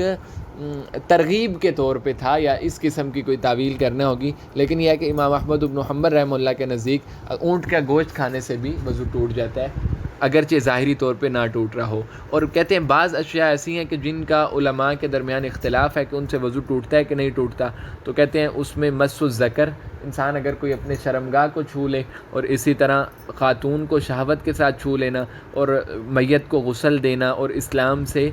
کوئی آدمی نکل جائے اللہ اعوذ باللہ، تو اس کا بھی وضو نہیں رہتا. لیکن یہ ہے کہ یہ اختلافی چیزیں ہیں اگر ان پہ. تو شفافے کے ہاں یہ ہے کہ اگر کسی نے خاتون کو چھو لیا اس کا وضو ٹوٹ جائے گا، یہ کہ یہ اختلافی ہیں، نہیں ٹوٹے گا. اگر کسی کو شہوت سے چھوا پھر بھی نہیں ٹوٹے گا، الا یہ کہ انزال ہو، یا آگے ایک صورت آ جائے گی کہ التقاء ختانین ہو جائے. یہی بتا رہے ہیں کہ اس میں پھر اذا وجد احدکم، یہ وہی پھر حدیث ہے کہ اگر کسی کو شک ہو جائے تو پھر اس وقت تک نہ ہو کہ جب یقین ہو جائے. یعنی جب انسان کو یعنی شک کے ذریعے یقین ختم نہیں ہوتا. یہ آخر میں یہی قاعدہ عظیمہ کے نا یہ ذکر کر رہے ہیں، ٹھیک ہے. یعنی کہ ایک ہوتا ہے شک، آپ کو یاد ہے پوری طرح کہ میں نے وضو کیا تھا ظہر کی نماز کے لیے، اب عصر کے وقت آپ کو یاد نہیں آ رہا میرا وضو ٹوٹا ہے یا نہیں ٹوٹا، تو آپ کا وضو برقرار ہوگا. اسی طرح آپ کو مکمل طور پہ یاد ہے کہ میرا وضو ٹوٹ گیا تھا، اب اس کے بعد یہ یاد نہیں آ رہا کہ میں نے وضو کیا یا نہیں کیا، تو اس صورت میں یعنی کہ جو شک ہے اس کا اعتبار نہیں ہوتا، یقین کا، اصل کا اعتبار ہوتا ہے، ٹھیک ہے. اور ایک صورت یہاں پہ رہے گی، ہم اس کو شاید نہیں دیکھ سکے، کہ ایک ہوتا ہے انسان کا، یہاں پہ کہیں ہوگا، میاں بیوی نے آپس میں ازواجی تعلقات ٹھیک ہے قائم کر رہے تھے تو التقاء خطانین ہو گیا، یعنی دونوں کی شرمگاہ مل گئی ہے، تو انزال نہ ہو پھر بھی وضو کرنا ہوگا، ٹھیک ہے. یہ بھی حدیث میں آیا اور اس میں بھی ہے کہ اگرچہ انزال نہ ہو اس صورت میں بھی پھر وضو کرنا ہوگا، لیکن یہ تب ہے جب التقاء خطانین ہو جائے. ویسے اگر شہوت سے چھو لیا یا شرمگاہیں نہیں مل رہی اس صورت میں اگر انزال نہیں ہوا تو پھر وضو نہیں ہوگا. تو یہ یعنی ہاں جی یہ اب اس میں خلاصہ کے طور پہ ہم دیکھیں تو نواقض وضو میں کیا آ جائے گا؟ سب سے پہلے خارج من السبیلین، اس میں کسی کا کوئی اختلاف نہیں، اس میں پھر ساری چیزیں آ جائیں گی. مزی ہو، یہ تین چیزیں ہوتی ہیں. منی سے غسل واجب ہوتا ہے، مزی اور ودی، ٹھیک ہے. مزی کہتے ہیں کہ جو انسان کو ملاعبت کے وقت یعنی ازواجی تعلقات کے وقت منی سے پہلے ایک جو چیز نکلتی ہے اس کو مزی کہتے ہیں، اور ایک ودی ہوتی ہے. ودی کا مطلب کہ اللہ نہ کرے کہ اس کو بیماری ہوتی ہے کہ پیشاب سے پہلے یا بعد میں کوئی منی ٹائپ کے قطرے سے ہوتے ہیں یعنی وائٹ سے کلر کے، تو اس صورت میں بھی غسل واجب ہوتا ہے. غسل نہیں ہوتا، وضو ہوتا ہے. یعنی ان ساری چیزوں سے منی کے علاوہ غسل ہوگا. خارج من السبیلین جو بھی ہو، پیشاب ہو، پخانہ ہو، مزی ہو، ودی ہو، ٹھیک ہے، استحاضہ ہو، لیکن حیض اور جنابت کی صورت میں غسل ہوگا. اور جو وضو کو توڑنے والی چیزیں ہیں ان میں دم ہے، قے ہے، نکسیر وغیرہ ہے، ٹھیک ہے. اور اس کے بعد عقل کا زائل ہو جانا، چاہے وہ مکمل طور پہ انسان اللہ نہ کرے مجنون ہو جائے یا پھر اس کے نیند کے ذریعے عقل چھپ جائے یا پھر اس کو بے ہوشی طاری ہو جائے، اس کے ذریعے بھی غسل. اور یہ آخری بات یہ کہ حنابلہ کے نزدیک اونٹ کا گوشت کھا لینے سے بھی غسل واجب ہو جاتا ہے، وضو ہو جاتا ہے، غسل نہیں وضو.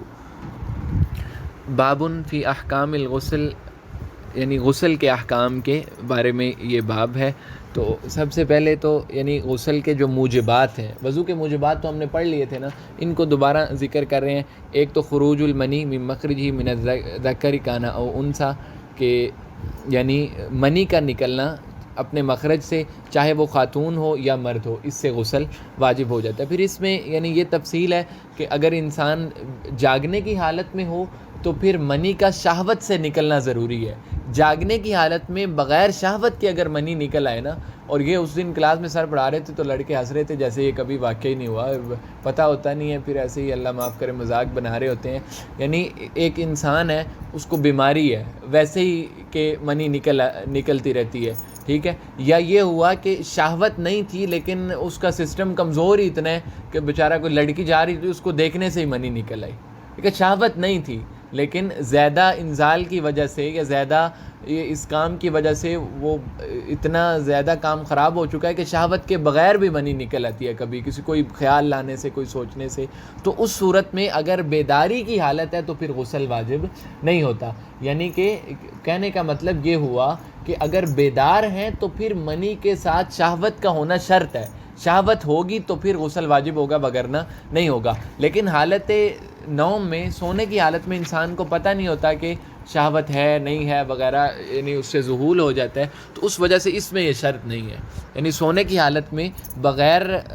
اس کے بھی، یعنی بغیر شہوت کے بھی اگر انزال ہو جائے، منی نکل جائے تو غسل واجب ہو جائے گا، ٹھیک ہے. یہ ہو گئی پہلی شرط موجبات غسل میں، خروج المنی، ٹھیک ہے. نمبر دوسری پہ ہے کہ الغسل علاج الذکر فی الفرج، یعنی کہ انسان کی مرد کی شرمگاہ کا خاتون کی شرمگاہ میں داخل ہو جانا، اس سے غسل واجب ہو جاتا ہے. اور اس کی دلیل کیا ہے؟ اللہ کے نبی کا فرمانا اذا جلس بین شعابها الاربع، جب انسان اپنی خاتون کے وہ چار کونے جو بن رہے ہوتے ہیں، یعنی کہ محاورہ یہ ہو جائے گا انسان اپنی خاتون کی شرمگاہ کے سامنے بیٹھ جائے، ثم مس الختان الختان، پھر دونوں ختان یعنی کہ مرد کی شرمگاہ اور عورت کی شرمگاہ آپس میں ٹچ کر لیں، مل جائیں، داخل ہو جائیں، تو فقط واجب الغسل، تو غسل واجب ہو گیا، ٹھیک ہے. تو پھر غسل دونوں پہ واجب ہوگا، مرد پہ بھی عورت پہ بھی، ٹھیک ہے. یہ دوسری شرط ہو گئی کہ ایک منی کا نکلنا، دوسرا مس الختانین، ٹھیک ہے، شرمگاہوں کا مل جانا. تیسری شرط یہ ہے کہ اسلام الکافر، یہ بعض علماء کے ہیں، سب کے ہاں نہیں ہے، کہ کافر کا مسلمان ہو جانا. اور بعض کہتے ہیں کہ اللہ کے نبی نے ہر کافر کو جب وہ مسلمان ہوا اس غسل کرنے کا نہیں کہا، اس لیے بعض اس کو استحباب پہ، سنت پہ محمول کرتے ہیں تاکہ دونوں ادلہ جمع ہو جائیں، ٹھیک ہے. یعنی اگر آپ یہ کہو گے کہ ضروری ہے تو پھر جب نہیں کہا اللہ کے نبی نے اس پہ عمل نہیں ہو رہا ہوگا، اور اگر آپ کہو کہ بالکل ضروری نہیں ہے تو اس بات والی دلائل کو چھوڑنا پڑے گا. تو لہٰذا جمع کی صورت یہ ہے کہ مستحب ہے. کافر اگر اسلام لائے تو اگر تو ناپاک ہے پھر تو ضروری ہے، لیکن اگر ناپاک نہیں ہے ظاہری طور پہ تو پھر اس کے لیے ضروری نہیں ہے، مستحب ہے. اور چوتھی شرط یہ ہے کہ موت، یعنی کوئی انسان مر جائے اس کو بھی غسل دینا واجب ہوتا ہے، یعنی موت بذات خود میت کے لیے غسل کا سبب ہوتی ہے. اور پانچویں اور چھٹی شرط یہ ہے کہ حیض اور نفاس، یعنی کہ خاتون کو حیض آ گیا یا نفاس کی کوئی صورت ہے. نفاس کہتے ہیں کہ جو ولادت کے بعد خون نکلتا ہے، یعنی بچے کے نکل جانے کے بعد کا جو خون ہوگا وہ ولادت کا ہوتا ہے، یعنی وہ نفاس کا ہوتا ہے. اور حیض واضح ہے. اور یہ ہوگی 6 شرطیں ہیں جو موجبات الغسل ہیں، ٹھیک ہے. اور اس کی دلیل کیا ہے غسل کے واجب ہونے کی؟ یہ قرآن مجید کی آیت ہے کہ وَإِن كُنتُمْ جُنُبًا فَطَّهَّرُوا، اگر تم حالت جنابت میں ہو تو خوب پاکی حاصل کرو. اور خوب پاکی غسل ہی ہوتا ہے، اس لیے کہ اگر خوب پاکی نہ ہو تو پھر تو یوں اللہ تعالیٰ فرما سکتے تھے کہ وَإِن كُنتُمْ جُنُبًا فَاغْسِلُوا وُجُوهَكُمْ وَأَيْدِيَكُمْ إِلَى الْمَرَافِقِ وغیرہ وغیرہ. فَطَّهَّرُوا کا معنی غسل ہے، یعنی کہ اچھے طریقے سے پاکی حاصل کرے. اور صفت غسل ہے یعنی کہ کامل طور پہ سنت طریقہ کیا ہے غسل کرنے کا، انسان کو کیسے یعنی سنت کے مطابق غسل کر سکتا ہے. وصفت الغسل الکامل، مکمل طور پہ غسل کا جو طریقہ ہے وہ سب سے پہلے نیت کر لے انسان، یہ بھی یعنی کہ کوئی ضروری نہیں ہے. پھر اپنے بسم اللہ پڑھے اور اپنے ہاتھوں کو 3 دفعہ دھو لے، پھر اپنی شرمگاہ کو دھو لے، پھر 3 دفعہ پھر وضو کرے مکمل طور پہ، پھر پورے پانی کو پورے سر پہ اچھی طرح 3 دفعہ دھو لے، اور جو بالوں کی جڑیں ہیں وہاں تک یعنی مکمل طور پہ پانی پہ، پھر پورے بدن کو پانی کے ذریعے دھو لے. اور وَذَلِكَ بَدَنَهُ بِيَدِهِ وَيَدْلِكَ بَدَنَهُ بِيَدِهِ، اور اپنے جسم کو ہاتھ کے ساتھ ملے یعنی رگڑے تاکہ کوئی نجاست وغیرہ گندگی ہے تو وہ ختم ہو جائے، تاکہ پانی سارے کا سارا پہنچ جائے. اور اب یہ مسئلہ تھوڑا سا اہم ہے کہ اگر کوئی مرد ہے نہ، اگر کوئی خاتون ہے حیض یا نفاس کی صورت میں، تو اس کے لیے بالوں کی جڑوں تک پانی کا پہنچنا تو ضروری ہے ہی ہے، لیکن حیض نفاس کی صورت میں ان بالوں کا جو گچھا ہے اس کو کھولنا ضروری ہے. یعنی کسی نے اگر وہ پونی لگائی ہوئی ہے یا کیا کہہ لو اس کو مینڈی کہتے ہیں، گت کی ہوئی ہے، ٹھیک ہے، یا اس طرح کوئی اور صورت ہے، بالوں کو کھولنا ضروری ہے. کب؟ حیض اور نفاس کی صورت میں. اگر ویسے جنابت کی صورت میں غسل واجب ہے تو پھر پانی تو پہنچانا ضروری ہے اچھے طریقے سے، لیکن بال نہ بھی کھولیں پھر بھی ٹھیک ہے. اور اگر کسی مرد نے عورتوں کی مشابہت میں خدا نہ خواستہ یہ والا کام کیا ہوا ہے خسروں والا کہ بال رکھ کے پونی لگائی ہوئی ہے، تو پھر اس کے لیے ہر حالت میں بالوں کو کھولنا ضروری ہے، چاہے وہ جنابت کا غسل ہو یا کوئی اور ویسے وہ وجہ بن رہی ہے اس کے لیے، یعنی کہ دھونا بالوں کو کھولنا ضروری ہے اگرچہ جنابت کا ہو. لیکن خاتون کی چونکہ وہ بال رکھنا مجبوری ہے،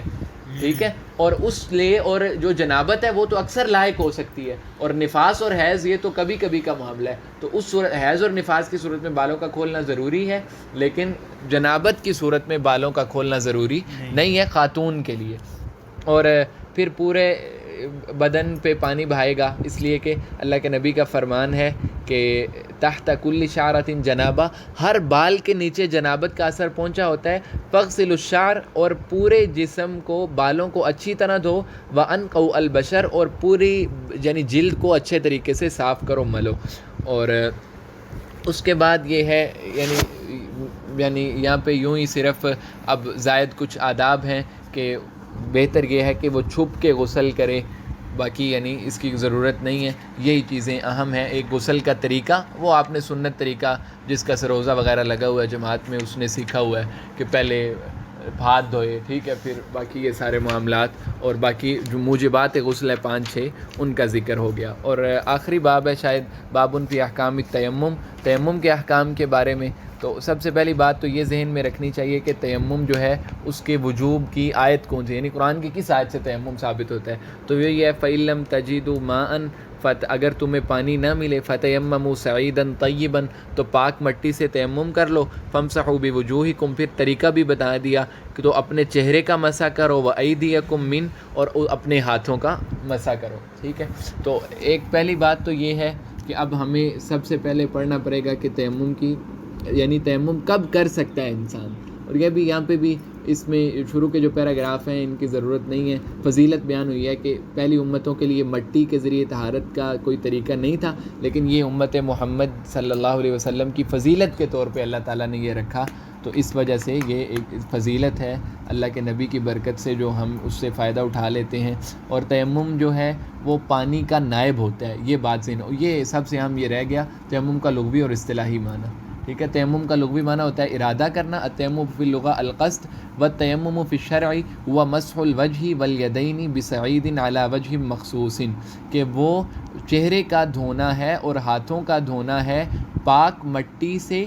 مخصوص طریقے پہ، جو طریقہ آگے بیان ہو جائے گا. یہ تیمم کا اصطلاحی معنی. اب یہ ہے کہ ظاہر ہے تیمم جو ہے وہ وضو کا نائب ہوتا ہے، تو پھر ظاہر ہے اس کی کوئی شرائط بھی ہوں گی کہ ہر حالت میں تیمم نہیں کر سکتے، بلکہ خاص احکام ہوں گے. وہ آسان ہے. سب سے پہلے یہ ہے کہ پانی موجود نہ ہو. انسان فَإِلَّمْ تَجِدُوا مَاءً، پانی ملے نہ تو اس صورت میں چاہے وہ سفر میں ہے، حضر میں ہے، تو ایک کوشش کے باوجود اس کو پانی نہیں مل رہا تو پھر تیمم کر سکتا ہے. نمبر 2 پہ یہ ہے کہ پانی اس کے پاس ہے تو ہے، لیکن وہ پانی کے استعمال نہیں کر سکتا. یعنی تھوڑا پانی ہے، اگر صحرا میں سفر کر رہا ہے، اگر وہ پانی وضو کر لے گا تو پیے گا نہیں، تو اور پانی کہاں سے ملے گا؟ تو اس صورت میں بھی تیمم کی اجازت ہے. اسی طرح جانور ہے اس کے ساتھ، اپنے لیے تو پانی ہے اور، لیکن اگر اس پانی سے وضو کر لے گا تو جانور بیچارہ پیاس سے ہلکان ہو جائے گا، تو اس صورت میں بھی اس کو تیمم کی اجازت ہے. یہ 2 شرطیں ہوں گی، ایک پانی موجود نہ ہو، دوسرا پانی کی ذاتی ضرورت ہو کوئی، اور تیسری یہ ہے کہ پانی کا استعمال اس کو نقصان پہنچا رہا ہو. یعنی کوئی بیماری ہے، اگر پانی لگاتا ہے تو اس کو نقصان ہوتا ہے، یا نقصان تو نہیں ہو رہا لیکن اس کی تاخیر ہو جائے گی صحت میں. یعنی اگر آپ کا کوئی زخم ہے، اگر آپ نے پانی لگایا تو وہ 8 دن میں ٹھیک ہوگا، اگر پانی نہ لگایا تو 2 دن میں ٹھیک ہو جائے گا، تو پھر آپ تیمم کر سکتے ہیں. چوتھی شرط یہ ہے کہ پانی کے استعمال سے عاجز آ جائے، بیماری کی وجہ سے، یا کوئی ایسی وجہ ہے یا جس پہ حرکت نہیں کر سکتا اور اس کے پاس کوئی ایسا بھی نہیں ہے جو اس کو وضو کروا دے، تو پھر بھی وہ مجبور.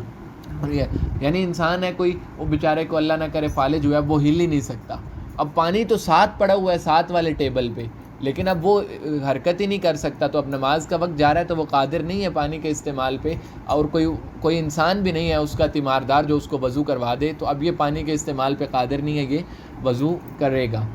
وضو کے بغیر ہی نماز تیمم کے ذریعے پڑھ لے گا. اور 5ویں یہ ہے کہ اگر یہ کو انسان کو پانی کے استعمال کے ذریعے خطرہ ہو برد کا، یعنی کہ سردی اتنی شدید ہے کہ اس کو پتہ ہے کہ اگر میں بہت سخت بیمار ہو جاؤں گا میں نے پانی استعمال کیا، تو پھر بھی تیمم کی اجازت ہے. اور یہ یعنی بس اصل اس میں یہ آپ ذہن میں رکھیں، باقی خود ہی انسان بنا لیتا ہے کہ ایک پانی ہو نہ، دوسرا پانی کے استعمال پہ قادر نہ ہو. اس کی ہر زمانے کے لحاظ سے الگ صورتیں. آپ ٹرین میں جا رہے ہو، نیچے دریا ہے، اب کیا ٹرین سے چھلانگ لگا کے وضو کریں گے؟ یعنی پانی موجود تو ہے لیکن آپ اس کے استعمال پہ قادر نہیں ہے. تو کوئی بھی ایسی صورت ہو کہ انسان پانی کے استعمال پہ قادر نہ ہو تو پھر اس سے تیمم کر سکتا ہے. ففی تلک الاحوال یتیمم و یصلی، ان ساری حالتوں میں انسان تیمم کرے گا اور نماز پڑھ لے گا. اور اب یہ ایک مسئلہ ذکر کر رہے ہیں، یہ بھی حنابلہ کے ہاں ہے کہ اگر انسان کو پانی ملا لیکن پانی اتنا ہے کہ اس کے ذریعے بعض اعضاء کو دھویا جا سکتا ہے، پورا وضو نہیں ہو سکتا، تو کہتے ہیں جتنا وضو ہو سکتا ہے وہ وضو کر لے، باقی کو تیمم کر لے. اس لیے قرآن مجید کی آیت ہے فاتقوا اللہ ما استطعتم، اللہ سے ڈرو جتنی تم استطاعت رکھتے ہو. اب ظاہر ہے وہ پورے وضو پہ قادر ہی نہیں ہے، تو لہٰذا وہ آدھا وضو کرے گا، باقی پھر تیمم کر لے گا. اور یہ بھی کہہ رہے ہیں کہ اگر اس کو کوئی زخم ہے کہ جس کے دھونے یا غسل کے ذریعے، مسح کے ذریعے نقصان ہوتا ہے، تو پھر بھی وہ تیمم کر لے گا اور باقی کو دھو لے گا. مثلا ایک بازو پہ زخم ہوا ہے تو بازو کو پھر وہ نہ دھوئے بلکہ اس پہ مسح کر لے. اگر مسح کے ذریعے بھی نقصان ہوتا ہے تو پھر اس کا تیمم کر لے. ٹھیک ہے، مسح کا مطلب کیا ہوتا ہے کہ پانی لے کے اوپر ایسے کر لینا، اور اگر اس سے بھی نقصان ہوتا ہے تو پھر تیمم کر لے اور باقی ساری چیزوں کو دھو لے. اور کہتے ہیں کہ وَإِن كَانَ جُرْحُ لَا يَتَضَرَّرُ بِالْمَسِّ، اور اگر ایسا زخم ہے کہ وہ مسح کے ذریعے نقصان نہیں ہوتا، یعنی کوئی پٹی جیسے وہ کسی کا بازو اللہ نہ کرے ٹوٹ جائے تو اب مسح کے ذریعے اس کا کوئی نقصان نہیں ہے، تو وہ اس کو پھر مسح الزمات، تو پھر وہ جو پٹی ہے جو اس کے اوپر ہے اس کے ذریعے پانی کے ساتھ مسح کرے گا، اور جو مسح ہے وہ تیمم کے لیے کافی ہو جائے گا. ٹھیک ہے، اس کے بعد اب یہ ہے، یہ اہم سوال ہے کہ تیمم کس چیز سے جائز ہے. ٹھیک ہے، یعنی کس، تو کہتے ہیں کہ وَيَجُوزُ التَّيَمُّمُ بِمَا عَلَى وَجْهِ الْأَرْضِ، وجہ الارض سے تیمم جائز ہے، بس خلاصہ کلام یہی، وجہ الارض میں یعنی جو بھی چیز زمین کے جنس سے ہے نا اس سے تیمم کرنا جائز ہے، ٹھیک ہے، یعنی زمین کی جنس سے، اب کوئی پتھر ہے وہ بھی زمین کی جنس سے ہوتا ہے، پتھر زمین سے ہی نکل رہا ہوتا ہے نا، ٹھیک ہے، اسی طرح ریت ہے یا اور جو بھی چیز زمین کی جنس سے ہے اس سے، لیکن لوہا جو ہے وہ معدنیات میں آتا ہے، لوہے سے تیمم نہیں کر سکتے آپ، لکڑی سے تیمم نہیں کر سکتے، زمین کی جنس سے ہے تو جو بھی وہ گارا ہو، گرد ٹائپ ہو، ٹھیک ہے، اس سے آپ تیمم کر سکتے ہیں، پتھر سے، ریت سے، تو ٹھیک ہے، تو کہتے ہیں ھذا هو صحیح من قول العلماء، یہ کہتے ہیں یہی صحیح قول ہے، بعض علماء یعنی وہ صرف مٹی کو ہی خاص کرتے ہیں، تو کہتے ہیں یہ ٹھیک بات نہیں ہے، بلکہ جو زیادہ یعنی اس میں عموم ہونا چاہیے کہ مٹی کی جنس سے، زمین کی جنس سے جو بھی چیز ہے اس سے تیمم کرنا جائز ہو، پاک ہو، اور تیمم کا اب طریقہ یہ اب اہم ہے، یہ سر نے آخری دن بتایا بھی تھا کہ یہ جب وہ بتا رہے تھے نا کہ اہم چیزیں، تو اس میں یہ خاص طور پہ ذکر کیا تھا کہ صفت التیمم، تیمم کرنے کا طریقہ کیا ہے، اس میں اختلاف ہے، ٹھیک ہے، ایک طریقہ یہ ہے جو یہاں پہ ذکر بھی ہے اور وہ احناف کے ہاں ہے، اور ایک طریقہ باقی ائمہ ان یضرب التراب بیدیہ، یہاں اس کو عبارت سے ہی حل کرتے ہیں کہ آدمی مٹی اپنے ہاتھوں کے ذریعے مٹی لے گا، مفرجتی الاصابع، ٹھیک ہے، یعنی پہلے کیا کرے کہ ہاتھوں کو کھول کے، انگلیاں بند نہ ہو بلکہ کھلی ہوئی ہوں، تو ایسے ہی زمین پہ یوں ہاتھ کرے، ثم یمسح وجہہ بباطن اصابعہ، تو پھر اپنے جو ہاتھ کے باطنی حصہ ہے یعنی انگلیوں کا جو باطن ہے اس کے ذریعے کیا کرے، اپنے چہرے کو مسح کر لے، وَيَمْسَحُ كَفَّيْهِ بِرَاحَتَيْهِ، اور اپنے ہاتھوں کا مسح کر لے اپنی ہتھیلیوں کے ذریعے، ٹھیک ہے، یعنی وَيُعَمِّمُ الْوَجْهَ وَالْكَفَّيْنِ بِالْمَسْحِ، یعنی ایک ہی ضرب ہوگی۔ پہلی صورت جو ہے تیمم کی وہ یہ ہے کہ انسان ایک ہی دفعہ ہاتھ لگائے زمین پہ، ہاتھ لگانے کے بعد جو انگلیوں کا یعنی ہاتھ کا ایک حصہ ہے جو انگلیوں کا باطنی حصہ ہے، ٹھیک ہے، یہ جو حصہ ہے اس کے ذریعے کیا کرے، ایسے چہرے پہ مل لے، اور جو ہتھیلی ہے یہ جو ہے اس کے ذریعے اپنے بازوؤں کا مسح کر لے، اور یہ اس میں صورت میں کتنی ضربیں ہوں گی، ایک ضرب ہوگی، ٹھیک ہے، اور یہ طریقہ ہے، ٹھیک ہے، وَإِن مَسَحَ بِضَرْبَتَيْن، اور اگر اس نے دو ضربوں کے ساتھ مسح کیا، احداہما یمسح بها وجهه، پہلی ضرب لگائے گا اس کے بعد ایسے ہاتھ مل لے گا، پھر دوسری ضرب لگائی یعنی زمین پہ ہاتھ مارا اور اپنے بدن کو یعنی کہ ہاتھوں کو کر لیا،